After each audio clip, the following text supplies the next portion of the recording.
तारखेला लागला आणि 2-3 दिवसामध्येच आपण आपल्या गडिंग्लज शहराच्या आणि भागाच्या वतीनं 6 वेळा मी विधानसभेला विजयी झाल्याबद्दल आपण अतिभव्य सत्कार माझा केला होता आणि त्यावेळा मी मनोगतामध्ये माझ्या भावना व्यक्त करताना सांगितलं होतं की माझ्या या 15-20 वर्षाच्या कारकिर्दीमध्ये अनेक वेळा गडिंग्लज शहरामध्ये अनेक सभा झाल्या, परंतु त्या दिवशी झालेली सभा ही अतिशय विराट होती आणि म्हणून मी कार्यकर्त्यांना विनंती केली होती की आज नागरिक सत्काराच्या ऐवजी आपण नागरिकांच्या गाठीभेटी घेऊ. परंतु राज्याच्या मंत्रिमंडळामध्ये पुन्हा वर्णी लागल्याबद्दल आज आपण जो अतिभव्य सत्कार केला आणि आपण मोठ्या प्रमाणात उपस्थित झाला याबद्दल आपल्या सर्वांना मी धन्यवाद देतो, तुमचे आभार मानतो. म्हणून त्याला भावना व्यक्त करताना मी सांगितलं होतं की या विधानसभेच्या निवडणुकीमध्ये हा विजय कशामुळे आपल्याला मिळाला. अनेक वर्ष सातत्यानं गोरगरीब माणसांची केलेली सेवा,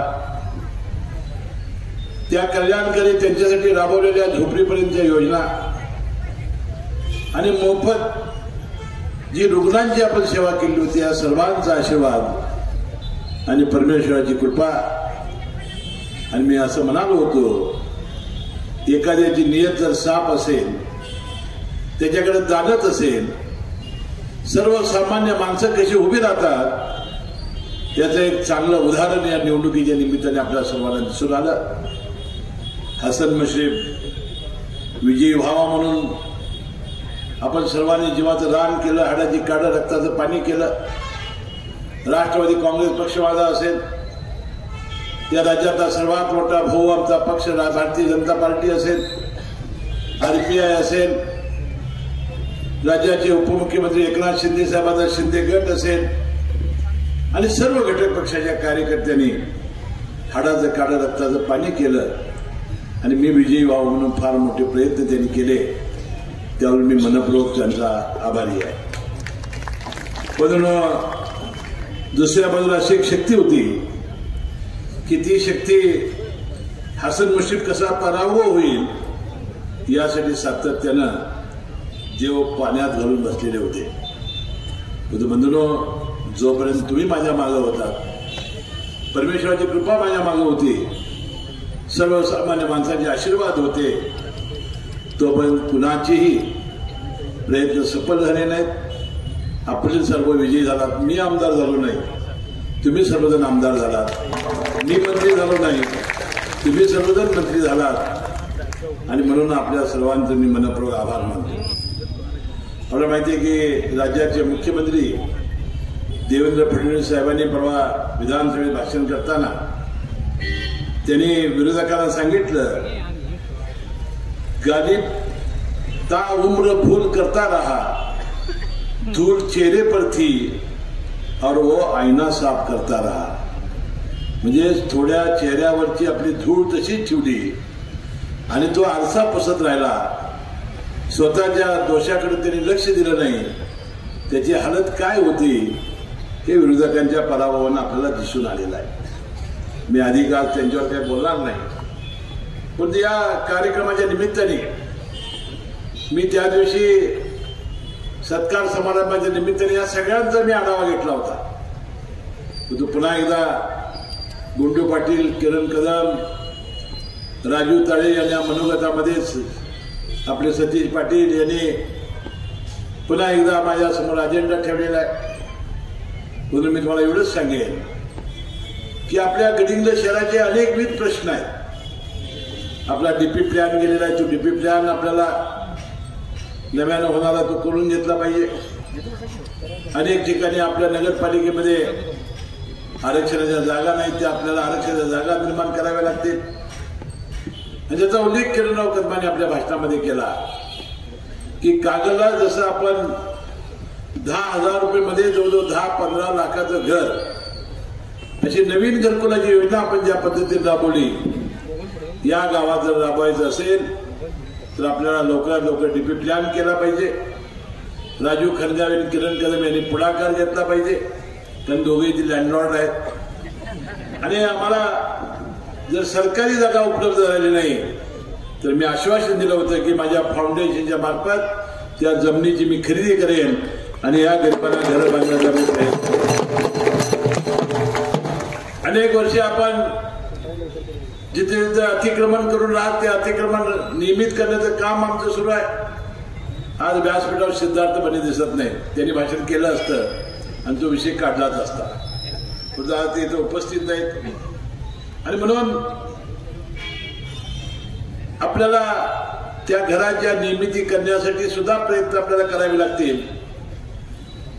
या गडिंग्लज शहराची MIDC, आपल्या मेन स्ट्रीटचे दिव्याची आज झालेली गैरसोय, या गडिंग्लज शहरामध्ये 100 कॉट हॉस्पिटलमध्ये अनेक सुविधा, आपलं जे नवीन आपण क्रीडांगण घेणार आहे ते फुटबॉलचं स्टेडियम आणि अनेक क्रीडा संकुल तयार करणं, आपल्या शहराचा चेहरा मोहरा बदलण्यासाठी एक मास्टर प्लॅन करून त्याचं काम पूर्ण करणं आणि आपलं रिंग रोडचं काम, असे अनेक विविध प्रश्न आपल्या शहराचे आहेत. मी आपल्याला जाता जायचं वचन देतो की हे सगळे प्रश्न सोडवण्यासाठी हसन मुश्रीफ जीवाचं रान करील, एक क्षणी कसर करणार नाही आणि प्रामाणिकपणानं हे सगळे प्रश्न सोडवण्यासाठी मी निश्चितपणानं यामध्ये यशस्वी होईल असा दावा या निमित्ताने मी करतोय. ज्या वेळा मी या ठिकाणी आलो आमदार म्हणून, त्यावेळेला गरिबांच्या योजना कशा राबवाव्यात याचं एक अतिशय चांगलं काम माझ्या या सगळ्या बहादर कार्यकर्त्यांनी केलेलं आहे. मग ते संजय गांधीचं असेल, विधवा परित्यक्त्या 65 वर्षाच्या वरचे आई वडील ज्याला मुलं आणि सुना बघत नाहीत, जे दिव्यांग लोक ते निवडून आले आणि ते हवेमध्ये उडाले आणि आम्ही महायुतीची सगळी नेते मंडळी जमिनीवर टेकलो. आणि अनेक योजना, त्यामध्ये आपण लाडक्या बहिणीची योजना आपण घेतली. आपण जवळजवळ 4 महिन्याचे पैसे 7,500 रुपये आईला आणि 7,500 रुपये मुलीला दिले. डिसेंबरचा हप्ता या महिना अखेरला आम्ही जमा करणार आहोत आणि 2100 रुपये देण्याचं आम्ही वचन दिलेलं आहे. भगिनींनो, 31 मार्च पूर्वी आपल्या नगरपालिका, जिल्हा परिषद, महानगरपालिकेच्या निवडणुका होतील असा माझा अंदाज आहे. त्यापूर्वी तुम्हाला 2100 रुपये आम्ही दिल्याशिवाय राहणार नाही.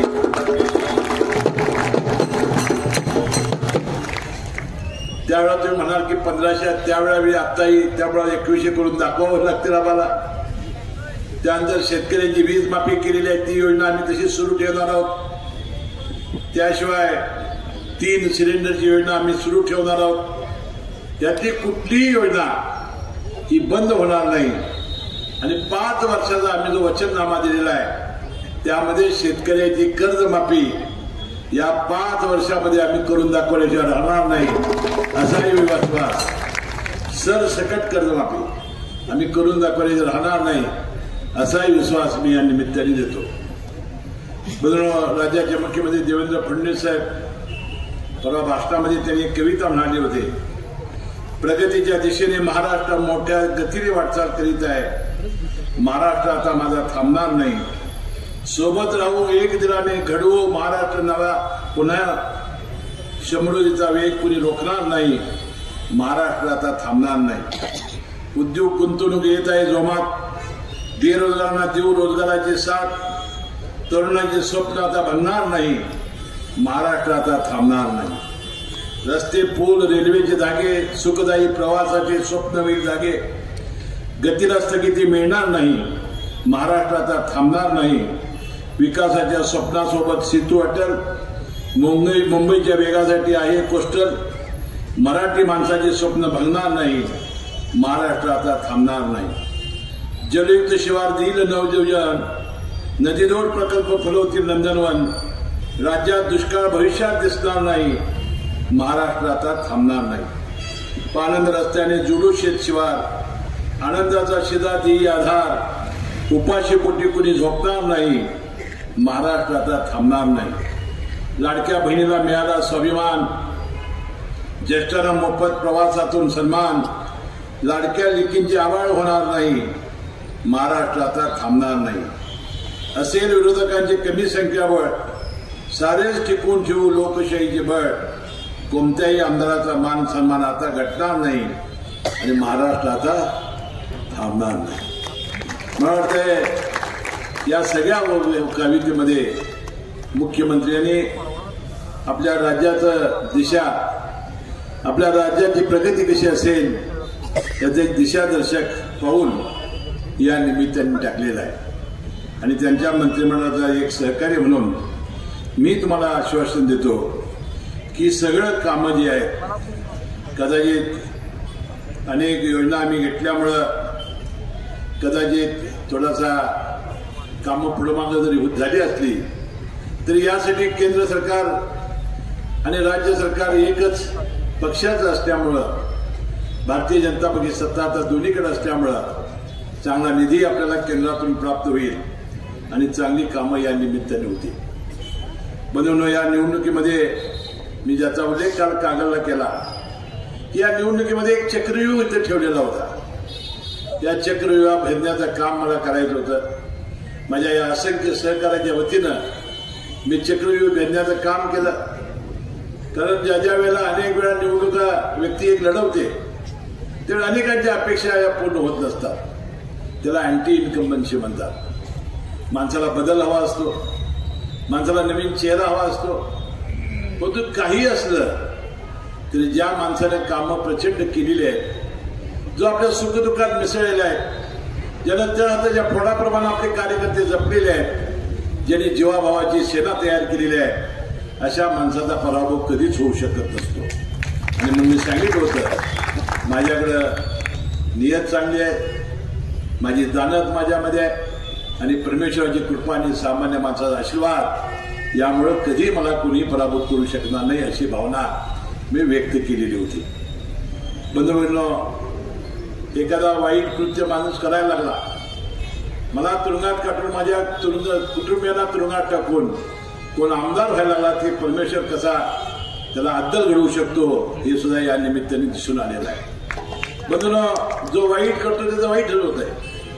आणि म्हणून ज्या पक्षात राहून त्यांनी ही कृती केली त्या पक्षाबरोबर मला जाण्याची संधी मिळाली आणि ज्या पक्षात विजय होतो तिथे त्याला जावं लागलं आणि शेवटी विजय निकाल काय झाला हे आपल्याला माहिती आहे. म्हणून कुठलंही वाईट कृत्य करत जाऊ नका. चांगलं कृत्य केलं तर परमेश्वर फळ देत असतो. हा एक या निवडणुकीच्या निकालामुळं आपल्या सर्वांना उदाहरण मिळालेलं आहे. बदलून अनेक लोक ज्याचा उल्लेख केला केला, ज्यांची कामं केली ती कदाचित विरोधी गेले असतील, कदाचित अनेक माणसं आपला फायदा घेऊन विरोधी गेले असतील. आता ते चिंता करत बसायचं काम नाही. हालात कैसे भी हो बहादुर रोया नहीं करते, सीने में जिनके जुनून हो हिम्मत खोया नहीं करते. आणि म्हणून या पद्धतीनं आपण सगळेजण काम करूया. येणाऱ्या या नगरपालिकेच्या निवडणुकीमध्ये आपली महायुती आता घट्ट झालेली आहे तर ती पुन्हा एकदा फेविकॉलनं घट्ट करा आणि कोणत्याही परिस्थितीत या नगरपालिकेवर या महायुतीचा झेंडा फडकवायचा ही शपथ आणि संकल्प घेऊन अशा या मला वाटतंय हे खऱ्या अर्थानं माझा नागरी सत्कार होईल असं मला वाटतंय की आपण सर्वांनी या नगरपालिकेचे राहिलेले सगळे प्रश्न ज्याचा उल्लेख या सगळ्या नेते मंडळींनी केला आणि जो मला अजेंडा दिलेला आहे हे गडिंग सर संपूर्ण राज्यामध्ये देशामध्ये एक आणण्यासाठी मी कठोर मेहनत घेईन, कठोर परिश्रम करेन, त्याला विश्वास मी या निमित्ताने देतो. आता व्याख्यान मला असल्यामुळे मी अधिक वेळ घेणार नाही. पुन्हा एकदा आपण जो प्रचंड सत्कार केला, माझी एवढा मोठा सत्काराची अपेक्षा नव्हती. कारण एवढा मोठा सत्कार तुम्ही त्या बॅरिस्टर नागपै मधुसृष्टी ग्राउंडवर केलेला होता. मला वाटते मधुसृष्टी ग्राउंड असं कधीच ओव्हरफ्लो झालं नव्हतं. इतकं प्रचंड ओव्हरफ्लो झालं होतं. आणि पुन्हा 10-15 दिवसांनी राज्याच्या मंत्रिमंडळात माझी निवड झाल्याबद्दल आपण एक चांगला दिष्ट लागेल असा सत्कार केला. त्यामुळे मनपूर्वक आपले सर्वांचे आभार मानतो, सर्वांना धन्यवाद देतो आणि आपल्या सर्वांची रजा घेतो.